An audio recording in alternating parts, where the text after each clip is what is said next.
दोस्तों, यह है हमारा यूटीएल सोलर का 5 किलोवाट का हाइब्रिड सोलर इन्वर्टर, जो कि अभी न्यू मॉडल जो आया है वो वाला। और इस पर हमने लीड एसिड बैटरीज लगा रखी है क्योंकि 48 वोल्ट पर डिज़ाइन है ये। और जो पहले थी हमारे पास, इसलिए हमने ये लगा रखी है। अभी जब ये ख़राब हो जाएगी या फिर हमें लगेगा कि अब हम लिथियम पर स्विच करना है तो हम लिथियम इस पर लगा देंगे। इस इन्वर्टर का मॉडल नंबर मैं आपको दिखा देता हूँ। आप मॉडल नंबर देख सकते हैं, HYV5GXLS2 इसका मॉडल नंबर है। और ये इसका टेक्निकल डेटा शीट है, जो आप पॉज कर वीडियो को आराम से पढ़ सकते हैं इसमें क्या क्या कॉन्फ़िगर है। अब आज इस इन्वर्टर के जितनी भी सेटिंग्स होती है, सारी complete ditto setting, A to Z setting के बारे में हम बात करेंगे। उससे पहले मैं आपको ओवरव्यू दे दूं थोड़ा सा डिस्प्ले का। तो आप देख सकते हैं कि अभी डिस्प्ले के ऊपर 2600 वॉट, लगभग 2590 2600 सोलर से आ रहा है। 1900 वोट हमारा एक्सपोर्ट हो रहा है। सिर्फ 560 वाट का लोड चला हुआ है, जिसमें स्मार्ट लोड और नॉर्मल लोड दोनों इंक्लूड है। बैटरी हमारी फुल चार्ज है, फ्लोट वोल्ट पर ये 54 वोल्ट पर अभी है। सबसे पहले डिस्प्ले का ओवरव्यू के अंदर अगर सोलर पर टच करेंगे आप, तो कितना वोल्टेज आ रहा है, जैसे 310 वोल्ट, 8.4 एम्पियर, और कितनी जनरेशन हो रही है दिखा देता है। ऐसे सभी के बारे में दिखाता है। ये बैटरी का पैरामीटर दिखाएगा। ये ग्रिड में इस टाइम पे 7.19 एम्पियर एक्सपोर्ट हो रहा है, -1800 1900 वोट एक्सपोर्ट हो रहा है, और इसने 3.4 यूनिट एक्सपोर्ट कर दी है। ऐसे ये स्मार्ट लोड का दिखाएगा। अब इसके बाद में, और ये जो बीच में बैटरी का आइकन दिख रहा है, अगर आप इस पर टैप करेंगे तो ओवरऑल इन्वर्टर पे कितना लोड चला हुआ है। जैसे 2436 एक्सपोर्ट हो रहा है हमारा 1870, और हमारा लोड चल रहा है 560 वाट का। बैटरी हमारे स्टैंड बाई मोड में क्योंकि फुल्ली चार्ज है, और पीवी से हमारी बन रही है अभी 2500 वॉट के करीब, क्योंकि मौसम कभी बादल आ रहे हैं जा रहे हैं, नहीं तो अभी कि लगभग 2600 या 2650 वोट के आसपास होता। इसके ऊपर 3.4 किलोवाट के ही सोलर पैनल लगे हुए हैं, मतलब 3400 वोट के ही। अब इसकी सेटिंग्स के बारे में हमें जानना है कि आज इसकी पूरी कंप्लीट सेटिंग्स के बारे में ही बात करेंगे हम। तो सबसे पहले सेटिंग में एंटर होते हैं, और यहाँ पासवर्ड मांगेगा, तो इसका पासवर्ड 1234 है। जिन्होंने भी नया मॉडल खरीदा उसके लिए मैं आपको बता देता हूँ। और ये ग्रीन टिक हो जाएगा तो हम पास सेटिंग्स में एंटर हो चुके हैं। सबसे पहले आता है हमारा सिस्टम सेटिंग। जब सिस्टम आप इंस्टॉल करते हो, नया बैटरी कनेक्ट कर दोगे, उसके बाद सबसे पहले आपको सिस्टम सेटिंग में जाना है। और आपको मैं बता दूं, इस इन्वर्टर के अंदर जो नया मॉडल है, इसके अंदर कोई ऑन ऑफ का कोई भी स्विच नहीं है। साइड में किधर भी कोई स्विच नहीं है, सिर्फ डीसी का एक सोलर स्विच दिया हुआ है यहाँ पे, सोलर को ऑन ऑफ करने के लिए। इन्वर्टर ऑन ऑफ करने के लिए, सिस्टम को ऑन ऑफ करने के लिए, उसके लिए कोई स्विच नहीं। यहाँ पर वो टच से पूरा काम करता है। आप इसको ऑन और ऑफ पे करके स्विच को, और यहाँ से जब राइट का टिक लगा देंगे तो आपका ये ऑन और ऑफ हो जाएगा। उसके बाद आता है setting, selling first, anti reflux to grid solar cell. इस पर आपको रखना है। अगर आपका यहाँ नेट मीटरिंग हो रखी है और आपको ग्रिड एक्सपोर्ट करना है, तो आपको इस पर टिक रखना है, एंटी रिफ्लक्स टू ग्रिड पर। और सोलर सेल का जो खाना है, इसके ऊपर भी आपको इससे मार्क रखना है। मैक्सिमम जो पावर आपको सेल करनी है वो आप यहाँ पर डाल सकते हैं, जैसे कि मैंने 4000 वोट डाल रखी है। और जीरो एक्सपोर्ट पावर, यानी कि लाइट जाने के बाद बाहर कोई भी पावर नहीं जानी चाहिए हमारी, तो उसके लिए हम यहाँ पे 0 वोट डालेंगे। एनर्जी मोड में मैंने बैटरी को प्रायोरिटी दी है। बैटरी फर्स्ट रखी है कि मेरा जब सोलर अवेलेबल हो, सबसे पहले बैटरी को चार्ज करें, उसके बाद में हमारा घर का लोड वगैरह चले, और फिर भी एनर्जी बचती है तो हमारा एक्सपोर्ट हो। नीचे कॉलम में आते हैं तो हमारे पास देखिए बैटरी की थोड़ी डेटा आती है। ये काम आता है कि आपका जनरेटर अगर आपने इसमें लगाया है, तो आप इसके ऊपर क्लिक कर और अपना जनरेटर का टाइमिंग वगैरह फिट कर सकते हैं कि हमें कितने, मेरी बैटरी को कितने एम्पेयर चार्ज करना है, कितने वोट तक की एनर्जी से चार्ज करना है, ग्रिड की चार्जिंग किस समय करनी है और कितने वोट से करनी है, सारी सेटिंग कर सकते हैं। और ये है ग्रिड EDC। इसका मतलब है कि आपकी ग्रिड अवेलेबल है, फिर भी अगर आपको बैटरी को डिस्चार्ज करना है किसी पर्टिकुलर टाइमिंग के अंदर, तो इसके ऊपर क्लिक करके आप आगे सारी चीज़ें सेटअप कर सकते हैं। फिर हम उससे बाहर आए तो फिर हमारा सेकंड ऑप्शन आता है बैटरी सेट का। जैसे हम बैटरी सेट में जाते हैं तो यहाँ पर हमको दो ऑप्शन मिल जाते हैं। पीबी एसिड यानी कि हमारी जो लीड एसिड बैटरीज है उसके लिए, और can bus protocol pylon V1.3 version, यानी कि हमारे लिथियम बैटरी के लिए। तो हमारे पास अभी लीड एसिड लगी हुई है, तो हमने पीबी एसिड भी कर रखा है। जब हम इसमें लिथियम लगा देंगे तो हम इस पर कैन बस प्रोटोकॉल पर कर देंगे। उसके बाद में आता है डिस्चार्ज प्रोटेक्शन। अब आपकी बैटरी का प्रोटेक्शन कितना रखना है, ये जो परसेंटेज बेस है, ये जब आप लिथियम बैटरी लगा देंगे और बीएमएस आपका कम्युनिकेट करेगा इसके साथ में, उस समय काम करेंगे लीड एसिड पर वोल्टेज बेसिस काम करेंगे। तो ऑन ग्रिड सोक कहने का मतलब, जब ये पीसीयू आप इसको ऑन ग्रिड की तरह बिहेव करवाओगे, यानी कि हाइब्रिड मोड में रखोगे, उस समय पर आपको बैटरी का कट ऑफ कितने वोल्ट पर रखना है, सॉरी ये बैक हो गया थोड़ा सा, तो बैटरी का कट ऑफ कितने वोल्ट पर रखना है वो सेट कर सकते हैं।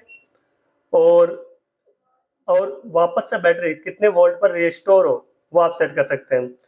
उसके बाद में आप यहाँ से लिमिट भी लगा सकते हैं कि आपकी बैटरी इतने एम्पियर डीसी से ज़्यादा, यानी कि ग्रिड भी चले जाती है और आपका सोलर भी अवेलेबल नहीं होता है।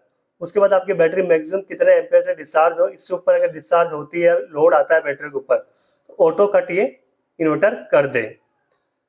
एक्टिवेट मोड इनेबल, अगर आप इसको इनेबल नहीं करेंगे जब तक ये सारी चीज़ें वर्क में नहीं आएगी। फिर नीचे अगर हम एरो दबा के आते हैं तो यहाँ आता है वोल्ट इक्वल चार्ज, यानी कि बैटरी को बूस्ट वोल्ट कितना चार्ज करना है वो वोल्ट रखने हैं यहाँ पर। फिर उसके चार्जिंग के एम्पियर, जैसे कि हमने 23 एम्पियर से हम बैटरी को चार्ज कर रहे हैं। फिर उसके बाद फ्लोट वोल्ट रखना है आपको, जैसे कि मेरी फ्लोट वोल्ट में थी 54 वोल्ट पर। फ्लोट वोल्ट का चार्जिंग एम्पियर कितना रखा है, मैंने 11 कर रखा है, और टोटल 30 मिनट तक ये चार्ज करता है फ्लोट वोल्ट में। उसके बाद में चार्जिंग बंद कर देता है, जैसे कि अभी आपने देखा, और मैं भी वापस दिखा दूंगा डिस्प्ले पे जाके कि सिर्फ इतना ही वोल्ट बनाए रखेगा और उसको चार्जिंग एम्पियर बिल्कुल जीरो कर देगा।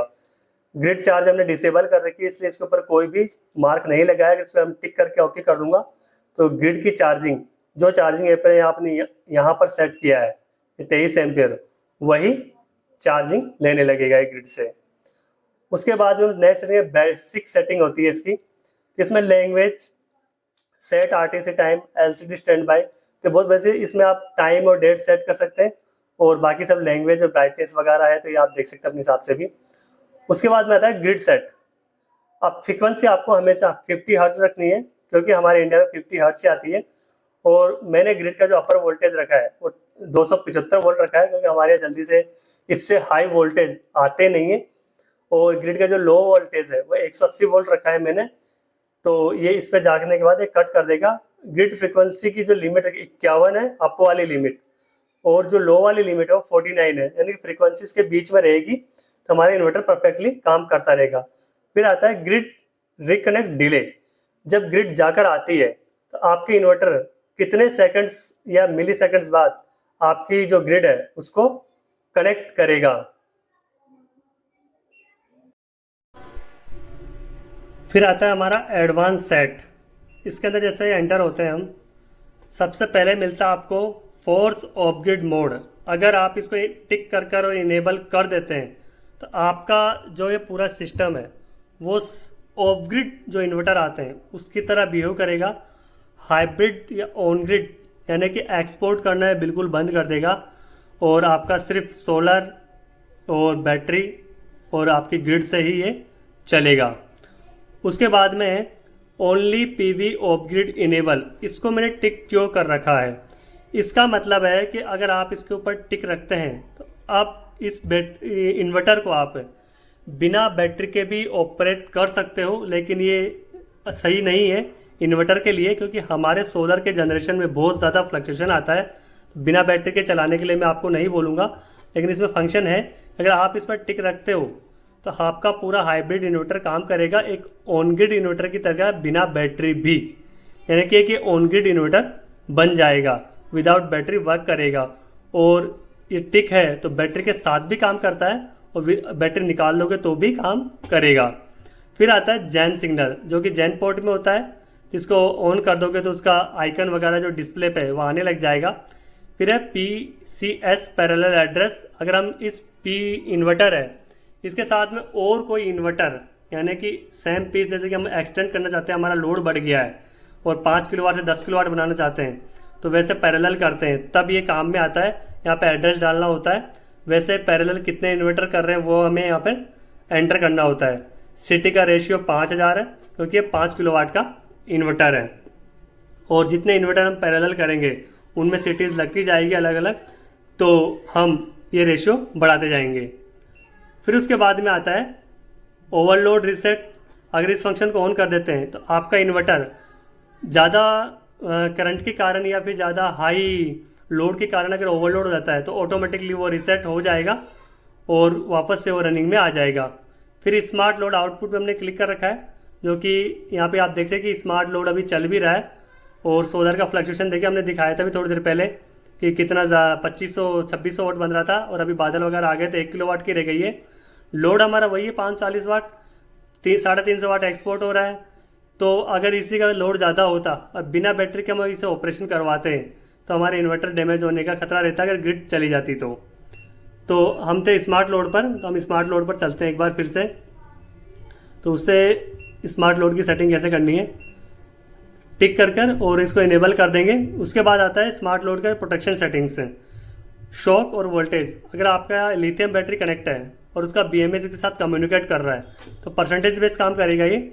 और अगर BMS कम्युनिकेट नहीं कर रहा है और लीड एसिड या फिर लीड एसिड लगा हुआ है तो आपका वोल्टेज बेस काम करेगा। तो मैंने स्मार्ट लोड का जो कट ऑफ वोल्टेज रखा है अपनी बैटरीज में वो रखा है 45 वोल्ट, और जो वापस रिकनेक्ट वोल्टेज रखा है वो रखा है 50 वोल्ट। अब ये 50 वोल्ट और 45 वोल्ट काम कैसे करेगा वो थोड़ा आपको समझा देता हूँ।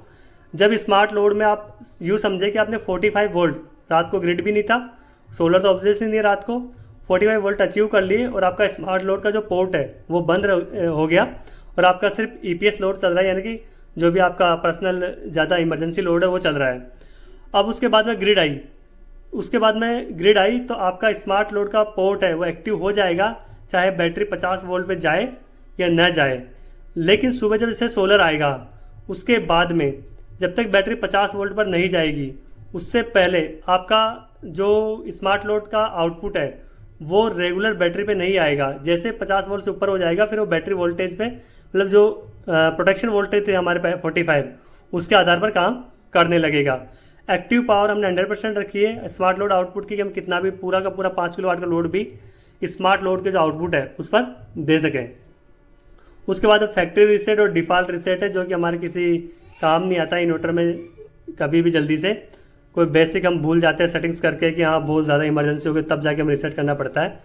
उसके अलावा सिस्टम इन्फॉर्मेशन है जिसमें इसके सारे वर्जन्स वगैरह लिखे हुए हैं, कौन सा मॉडल है वो लिखा हुआ है। दोस्तों ये एक बेसिक जानकारी थी आपके लिए इन्वर्टर की सेटिंग की। और अब आप देखिए फ्लक्चुएशन कितना तगड़ा है। अब धूप आ गई 2670 वोट अब ये बनाने लगा है। ये देखिए आप 2660-64 वोट बनाने लगा है और ग्रिड में लगभग 1980 वोट 2 किलोवाट की पावर एक्सपोर्ट होने लगी है। ऐसे फ्लक्चुएशन के कारण ही मैं कह रहा हूँ कि आपको बिना बैटरी अपने हाइब्रिड इन्वर्टर को ऑपरेशन नहीं करवाना है, जिससे कि आपका हाइब्रिड इन्वर्टर अच्छे से वर्किंग में रहे, उसमें कोई फॉल्ट ना आए। तो देखिए पूरा 2 किलोवाट एक्सपोर्ट हो रहा है। अंदर जाके दिखा देता हूँ, ये देखिए 2005 वोट एक्सपोर्ट हो रहा है इस समय पे। तो दोस्तों आई होप ये जो वीडियो है आपको अच्छी लगी होगी और ये जो सेटिंग्स मैंने समझाई वो भी आपको समझ में आई होगी। फिर भी अगर आपको लगता है कि कोई सेटिंग्स आपको समझ में नहीं आए तो आप कमेंट बॉक्स खाली कमेंट कीजिए, पर्टिकुलर उस सेटिंग्स के ऊपर दोबारा हम वीडियो बना देंगे डिटेल के अंदर। और ये देखिए पूरा ओवरव्यू डिस्प्ले है ये हमारे इन्वर्टर का। तो जनरेशन भी आप देख सकते हैं, सिर्फ 3400 वोट पैनल से 2700 वोट की जनरेशन हो रही है और इन्वर्टर पे टोटल लोड 2570 वोट है। 2028 वोट एक्सपोर्ट हो रहा है ग्रिड में, 550 वाट का लोड है। बैटरी 35 वोट ले रहा है 0.6, क्योंकि बैटरी फुल है। तो फ्लोट वोल्ट में फ्लोट चार्जिंग भी बंद हो गई है, स्टैंड बाई मोड में चली गई है। अब स्टैंड बाई मोड यहाँ पे लिखा हुआ भी आता है, देखिए स्टैंड बाई मोड में चली गई है बैटरी में कोई करंट नहीं जा रहा है, ना के बराबर जा रहा है। और बाकी ये सारी इन्फॉर्मेशन रखता है बैटरी से, कितना चार्ज हुआ, कितना डिस्चार्ज हुआ, सारी चीज़ें।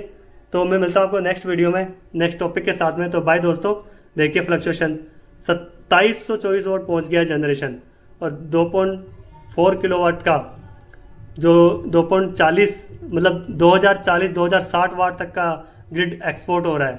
तो बाय दोस्तों।